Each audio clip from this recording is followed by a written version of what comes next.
We're all energized today, right? Are we energized? We have a good day? Okay, awesome. Well, let's stand to our feet this morning.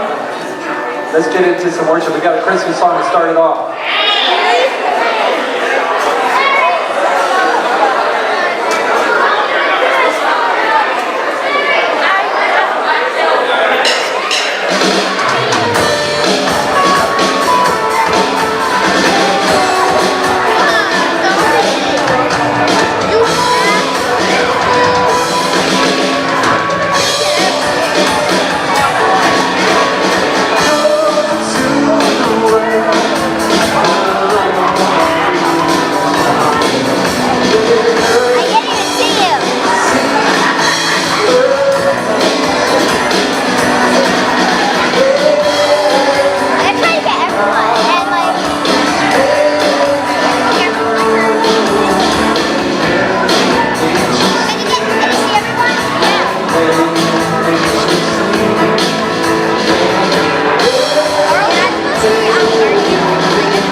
shine now, let it shine now. Burning bright, you're not ashamed. Got a world to illuminate. You're the light, let it shine now, let it shine now. Hey guys, let's dance together! Come on, sing it out. Nothing can stand against us. Our praise will break the darkness. We declare the kingdom's here.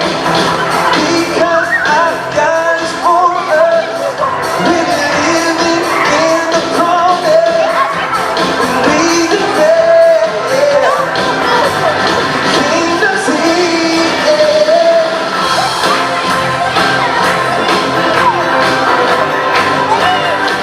Oh, the kingdom's here.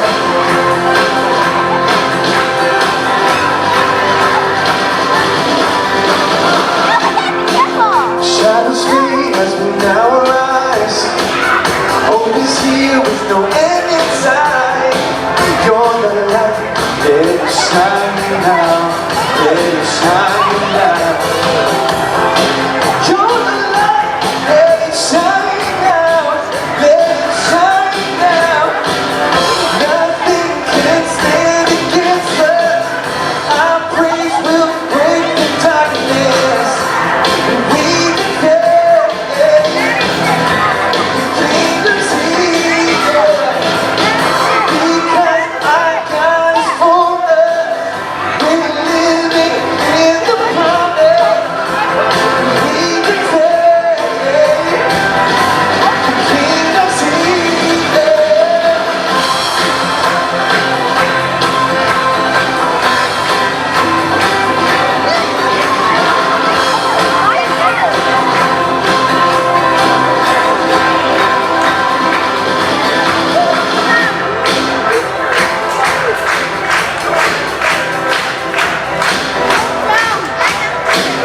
Shine a light, shine a light, shine a light, shine a light, yeah, yeah. Shine a light, shine a light, shine a light, shine a light, shine a light, shine a light, shine a light, shine a light, shine a light,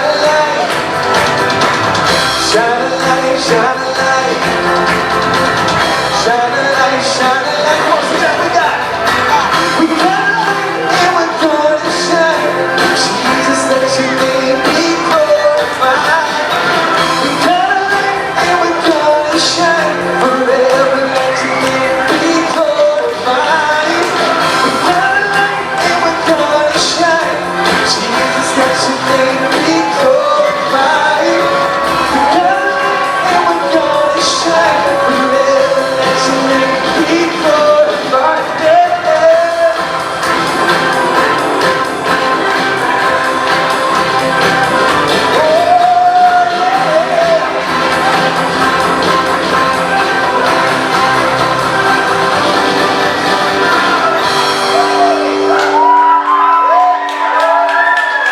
You got another hot one, come on.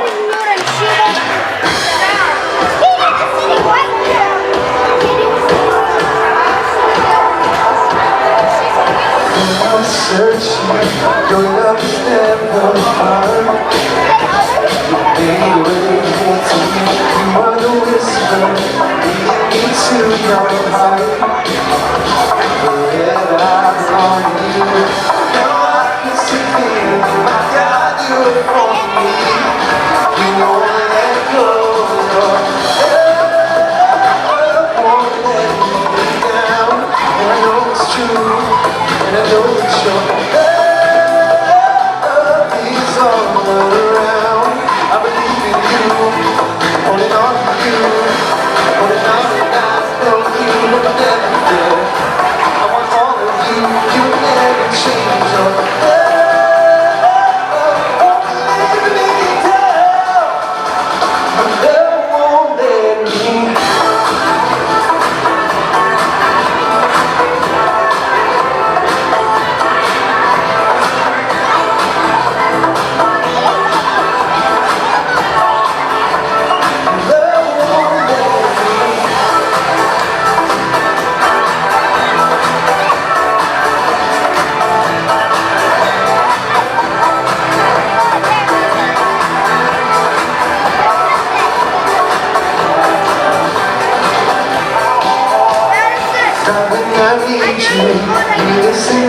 I pray.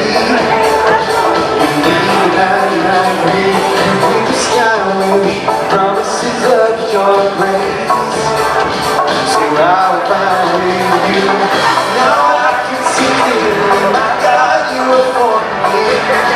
You won't let go of your love, won't let me down. And I know it's true, yeah, I know that your love is all around. I believe in you, holding on to you, holding on and I know you will never fail. I want all of you, you never change your love won't let me down. Love won't let me down.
Stop with the yelling and running up and down the aisle. She fix the camera.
lost alone. All this I stand before is gone. Come on, our voices here, sing Christ alone, cornerstone, weak and strong, in Savior's love. It's through the storm that He is Lord, and Lord of love.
This morning, Heavenly Father, Lord, we thank you for being there. Thank you for being our rock. Thank you for being our solid foundation. Thank you for being our cornerstone. The cornerstone, for those of you that don't know, it's the strongest part of the building. It holds up. If the cornerstone moves, if the cornerstone leaves, if it breaks, the rest of the building will fall. And our God is that cornerstone in our lives. He holds us up. He holds everything up. He holds this school up. He holds up everything. God, we thank you for that. God, I pray that we have a lot of fun today, that we stay safe, listen to our teachers, and we just make the best of this day. God, we love you. In your mighty name we pray. Amen.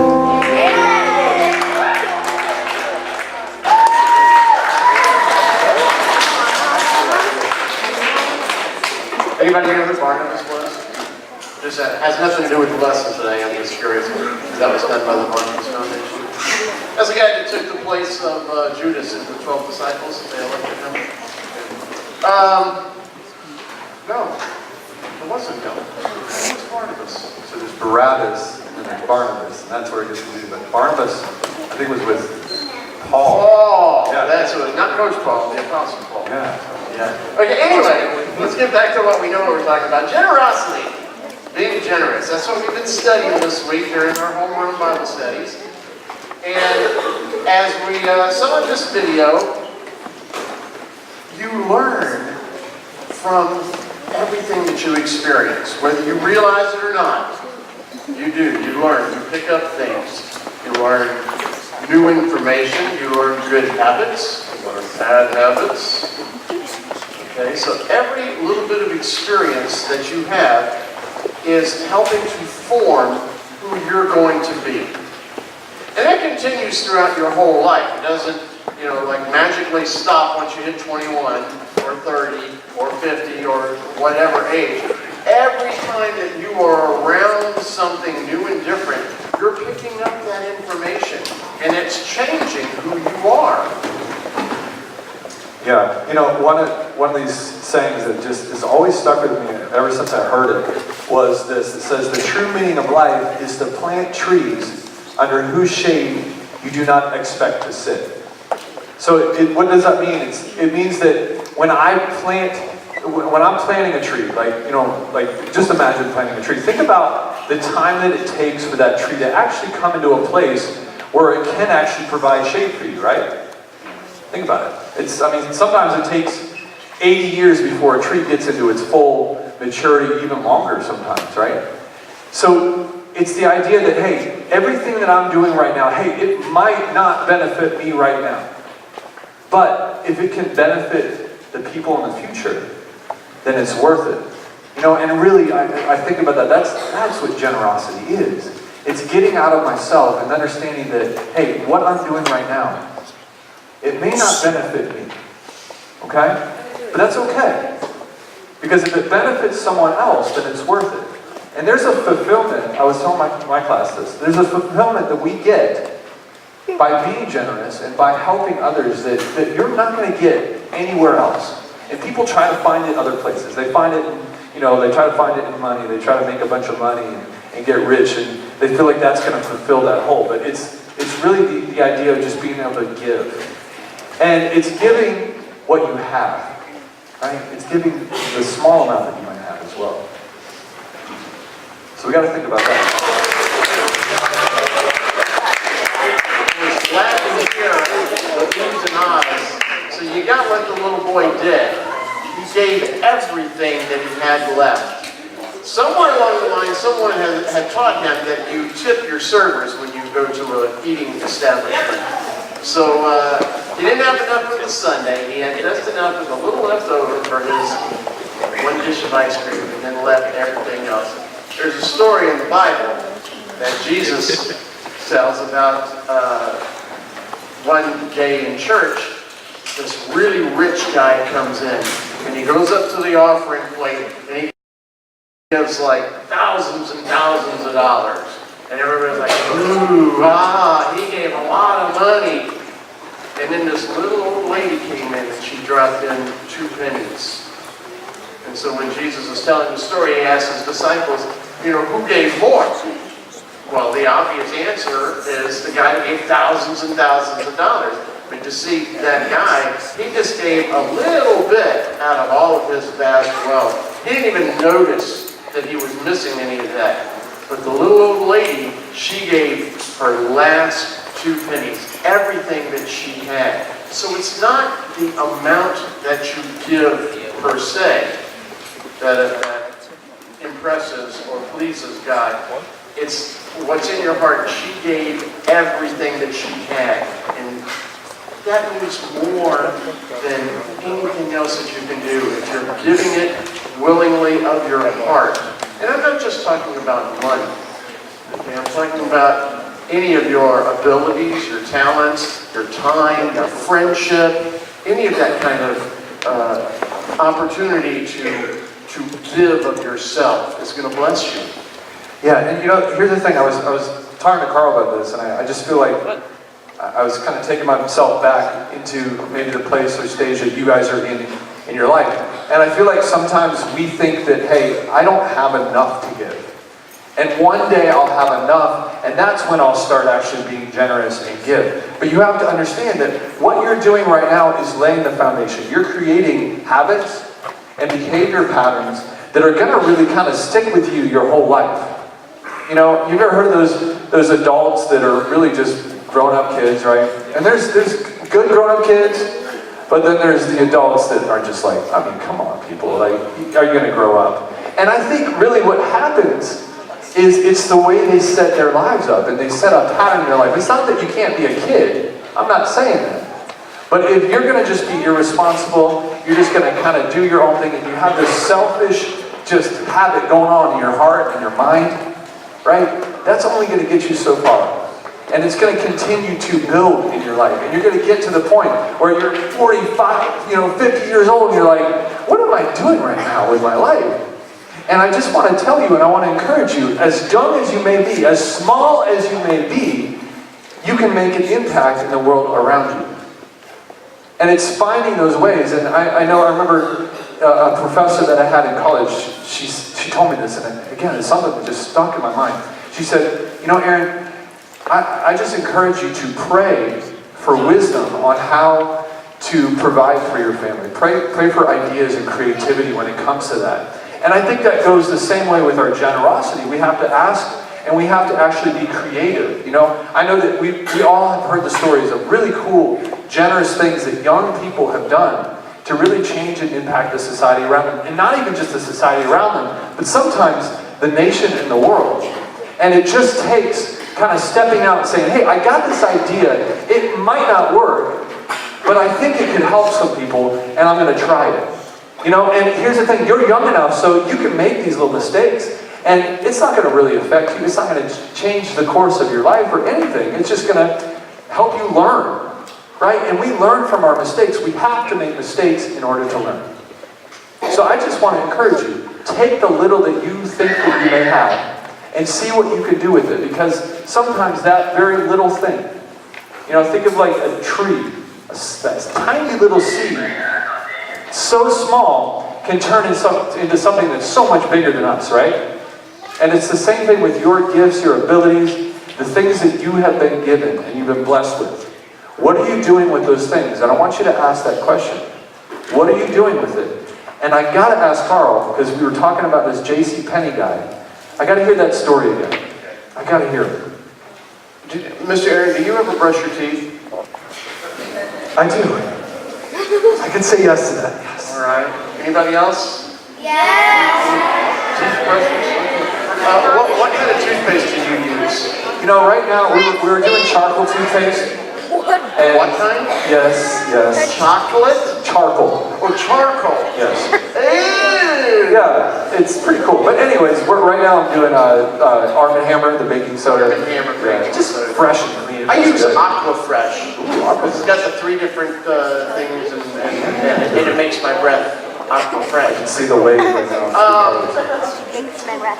There's another toothpaste called Colgate. You're not talking about Noah and Levi. I was just thinking about that. Did they make that? I am talking about Rachel. No, not that. Of course, you guys might be related to the Colgate Empire. I don't know. But there was a man named Colgate. This is like over 100 years ago.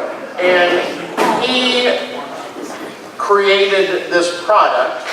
And not just the toothpaste, but that's what he's most famous for. But he was very, very successful and was making a lot of money, and then he got saved. And he read in the Bible about that little T word called tithe.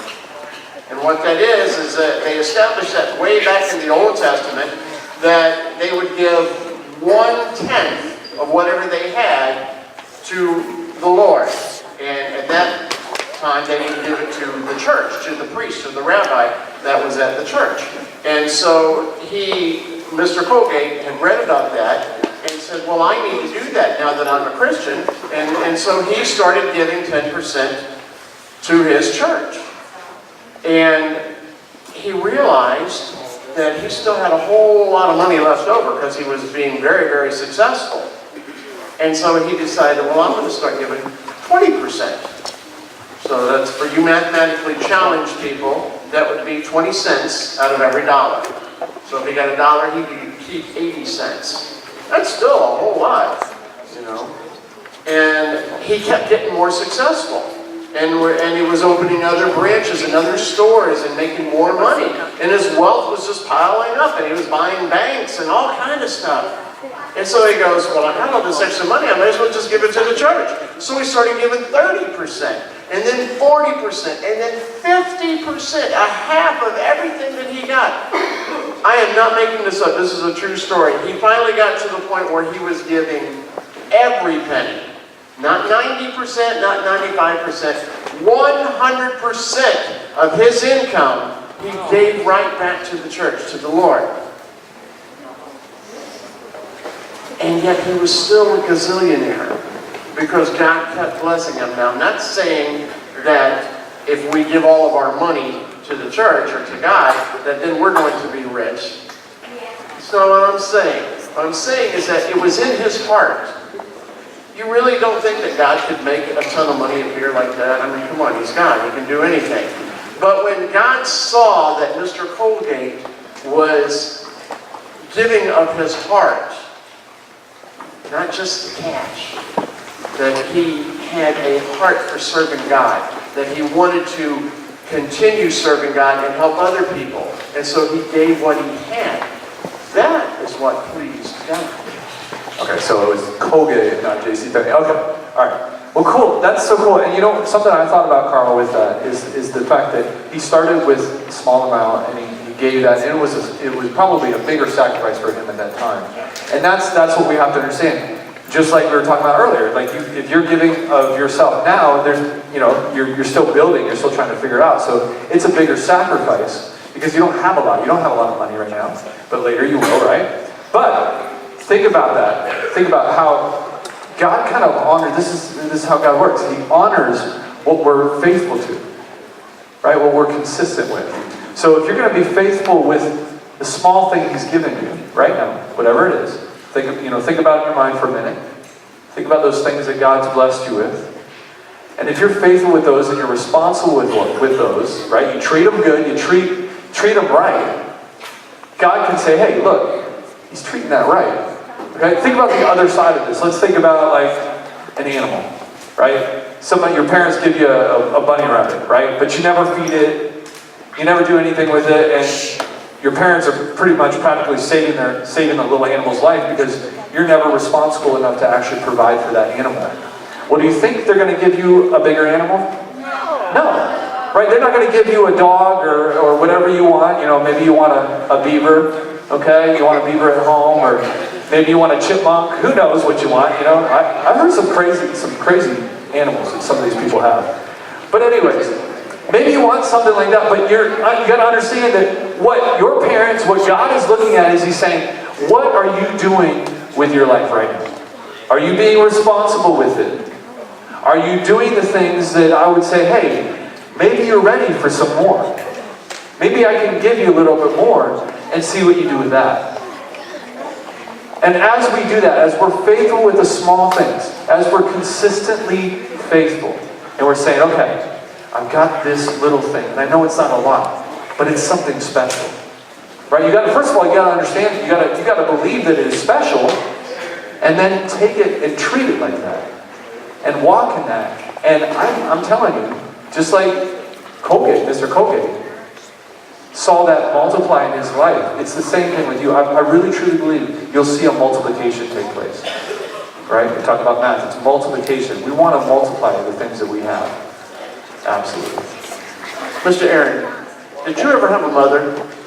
You know what? I have definitely had a mother. Me too. Thanks. Yeah. And a stepmother. Otherwise, we wouldn't be here. Yeah, let me tell you a little story about my mom. Now, my mom had a very peculiar sense of humor, and she could be very fun and funny, and she could also be very mean. She was an expert at the guilt trip thing. Okay,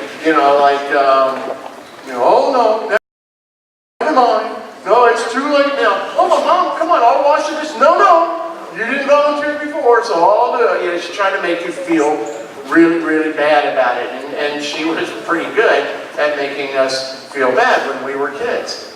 Her biggest thing, whenever we would do something wrong, and she would want to really make us feel bad, she would start to work up her emotions. And she would say, I give and I give and I sacrifice for you. Everything that I do is for you. I've got holes in my underwear because I have to sacrifice for you. She did not.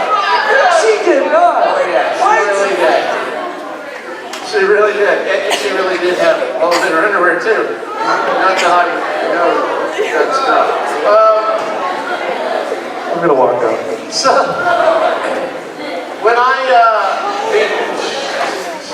this is a good part of the story. When I grew up and I became a professional musician and I was playing on Saturday nights, when I would have my son, this was when I was a single parent, and I would take my son to my mother's house and I would leave my car there and I would ride with the rest of the band to the job, and then at like 2 or 3 in the morning we'd come back, and then I would go in and get my son and put him in the car, and then we'd go home in the middle of the night. That's just the way that I did it, so don't tell me that I'm a bad parent.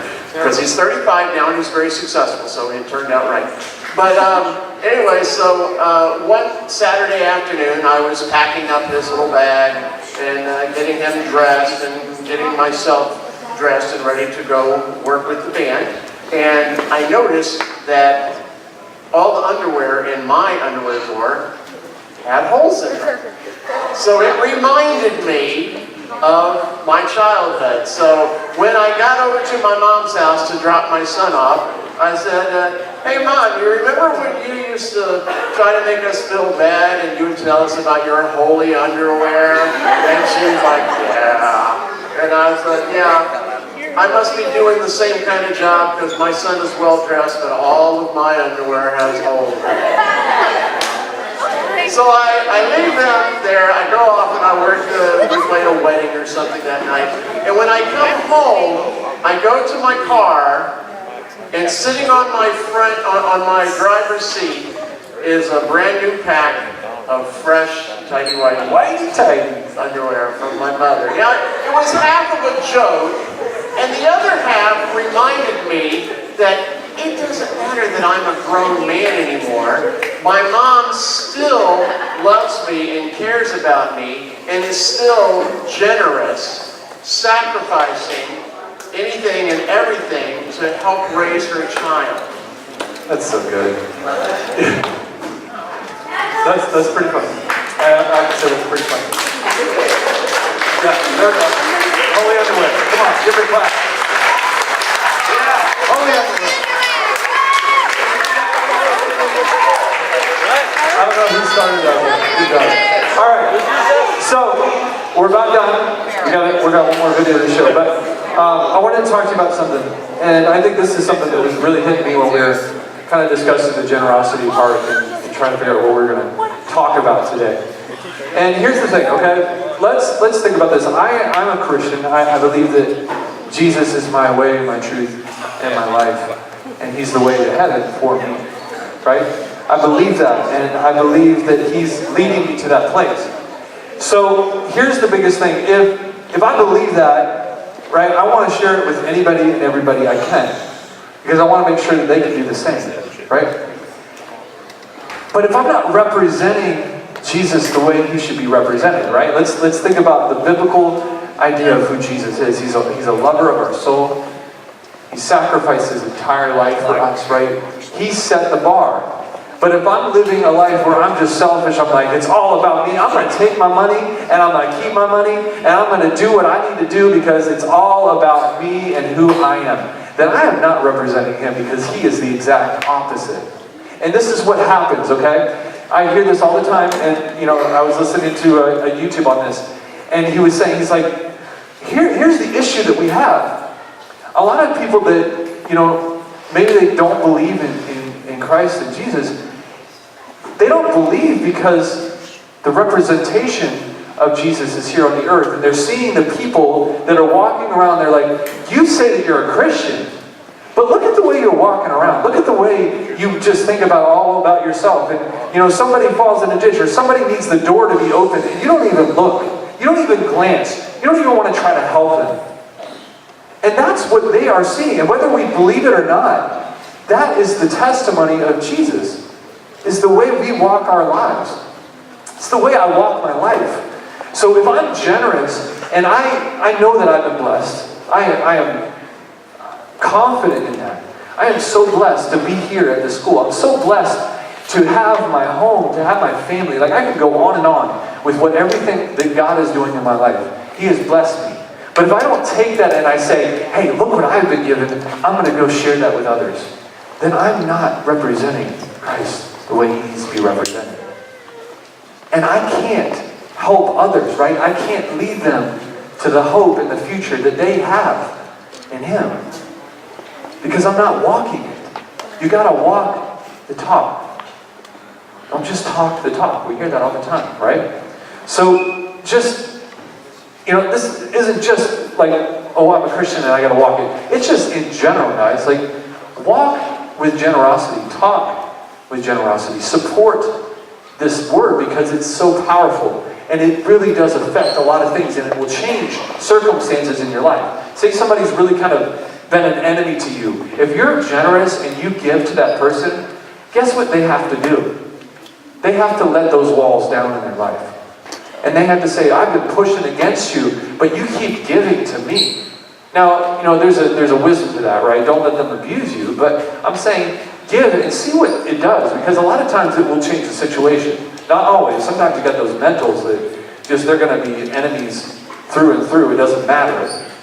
But there's a lot of situations that we get ourselves into. Maybe some fights that maybe you're doing right now. Maybe you're fighting with your parents right now. Maybe you're fighting with a friend right now. Maybe you have some kind of stress or tension between somebody. Guess what you could do? to change that? Love on that person. That's it.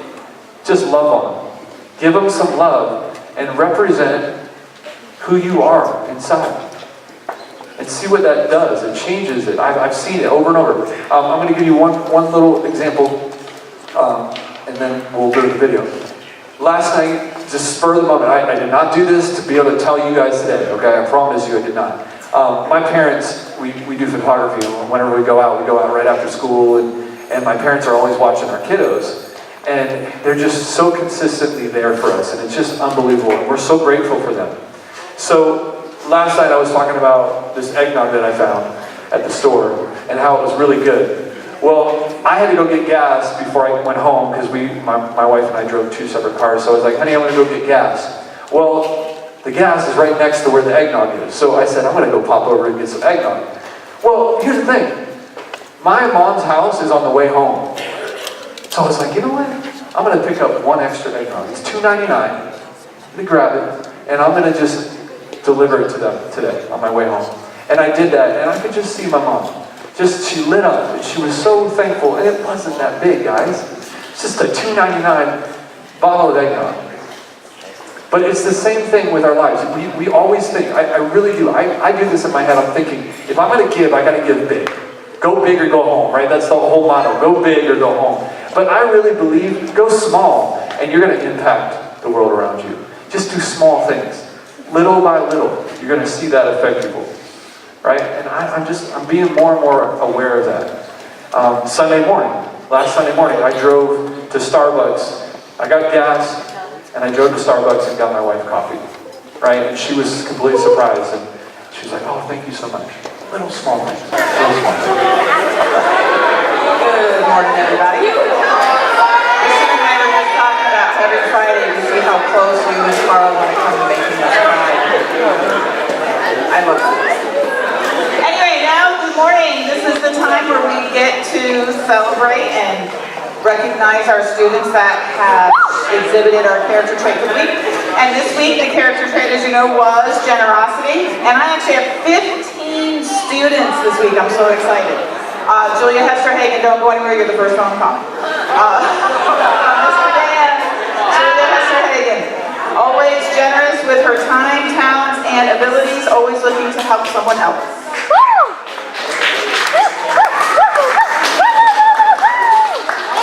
Alex Marcus from Mr. Alex for always being prepared, being generous, and sharing, giving supplies to his classmates.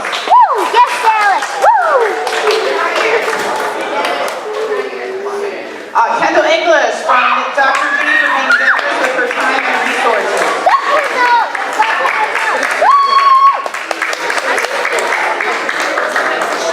Juan Zagahu from Miss Sharon for using your homework money to buy your friend a present. Great job.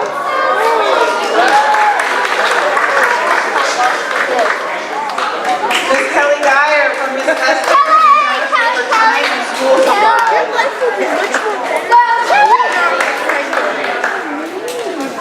From Miss Serena for Naya Elston for being a good example by creating a box for my class where the students can encourage one another.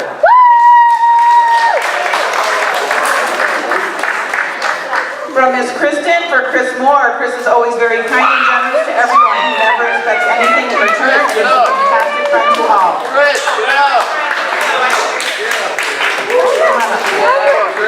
From Mr. Cole Hopkins. Cole is a kind-hearted kid who shares his open because he knows they're my favorite. He doesn't expect anything in return and is always generous. The share.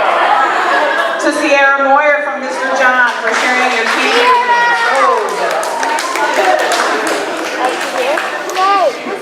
From Miss Nina to Nick Finizio. Nick is generous with his time, wanting to help clean up, and he has a great attitude.